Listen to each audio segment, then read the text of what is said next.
നമ്മുടെ രാജ്യത്ത് എല്ലായിടത്തും ഈ അടുത്ത കാലത്ത് നടന്ന തെരഞ്ഞെടുപ്പിൽ വളരെ പ്രകടമായി കാണാൻ കഴിയുന്ന ഒന്നെന്താണ്? ഇവിടുത്തെ പുതിയ തലമുറ ഒരു ബദൽ തേടുന്നുണ്ട്. അത് നമ്മൾ പശ്ചിമ ബംഗാളിൽ കണ്ടു. അത് നമ്മൾ തമിഴ്നാട്ടിൽ അത്ഭുതകരമാം വിധം കണ്ടു.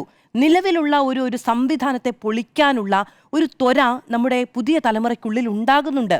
അത് കേരളത്തിലുമുണ്ട്.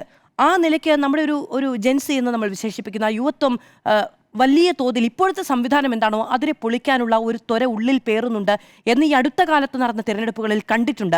കേരളം പോലെ രാഷ്ട്രീയമായ സുസംഘടിതമായ ഇടങ്ങളിൽ മറ്റ് ബദൽ തേടി പോകുന്നില്ല എന്നേ ഉള്ളൂ. അങ്ങനെ ഒരു ബദൽ മുന്നോട്ട് വെക്കാൻ ഇവിടെ രാഷ്ട്രീയ പാർട്ടികൾ തയ്യാറായതുമില്ല. പക്ഷെ അവിടെ ടി വിക്ക് വന്നപ്പോൾ തമിഴ്നാട്ടിൽ എന്താ സംഭവിച്ചത്?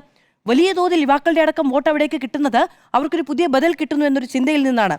ഇപ്പോൾ വിനേഷ് ഫോഗട്ട് കഴിഞ്ഞ 2 വർഷമായി അനുഭവിക്കേണ്ടി വരുന്ന വലിയ അനീതി നമ്മൾ കാണുന്നുണ്ട്. അവർക്ക് റിങ്ങിലിറങ്ങി പ്രാക്ടീസ് ചെയ്യാൻ കഴിയുന്നതിനപ്പുറത്ത് നിയമത്തോടും ഇവിടുത്തെ സംവിധാനങ്ങളോടും പോരടിക്കേണ്ടി വരുന്നുണ്ട്. അതവരെ ദുർബലപ്പെടുത്തിയിട്ടുണ്ട്. റെസ്ലേഴ്സ് അനുഭവിക്കേണ്ടി വന്നത് എന്താണെന്ന് നമുക്കറിയാവുന്നതാണ്. മണിപ്പൂർ എന്ന് പറയുന്ന ഒരു സംസ്ഥാനം രാജ്യത്ത് നിന്ന് കത്തി വർഷത്തോളം. നമ്മുടെ പ്രധാനമന്ത്രി ഏത് കാലത്താണ് അവിടെ ചെന്നത്? അവിടുത്തെ മുഖ്യമന്ത്രിക്ക് പോലും അതിൻ്റെ രാഷ്ട്രീയ ഉത്തരവാദിത്വം ഏറ്റെടുക്കേണ്ടി വന്നില്ല എന്നതാണ്. ഒരു ഘട്ടം വരെയും ആരും ചോദിക്കാനുണ്ടായിരുന്നില്ല എന്നതാണ്. ഈ രാജ്യം, നേരത്തെ സുനിൽ സാർ പറഞ്ഞതുപോലെ, ഈ രാജ്യം ആ നിലയ്ക്ക് അത് അങ്ങനെ ഒരു സെറ്റിങ്സ് ഉണ്ടായിപ്പോയിരിക്കുന്നു എന്നതാണ്.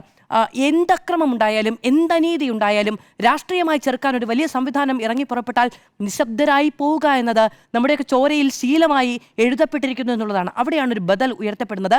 അത് നമ്മുടെ രാജ്യത്തിൻ്റെ സുസ്ഥിരതയോ നമ്മുടെ സാമുദായിക സൗഹാർദ്ദത്തിൻ്റെ അതിർവരമ്പുകളെയോ അത് മുറിവേൽപ്പിക്കാത്ത ഇടത്തോളം അവരുയർത്തുന്ന ഓരോ ചോദ്യങ്ങൾക്കും രാഷ്ട്രീയമായോ മാനസികമായോ ധാർമ്മികമായോ പിന്തുണ നമ്മൾ നൽകേണ്ടതുണ്ട്. കാരണം അത് അവരുടെ വലിയ പ്രതിഷേധത്തിൽ നിന്ന് ഉയർന്നു വരുന്നതാണ്. അവരെ പരിഹസിച്ചുകൊണ്ട് നമുക്കതിനൊരു പ്രതിവിധി കാണാൻ കഴിയില്ല എന്നാണ് ഞാൻ വിചാരിക്കുന്നത്.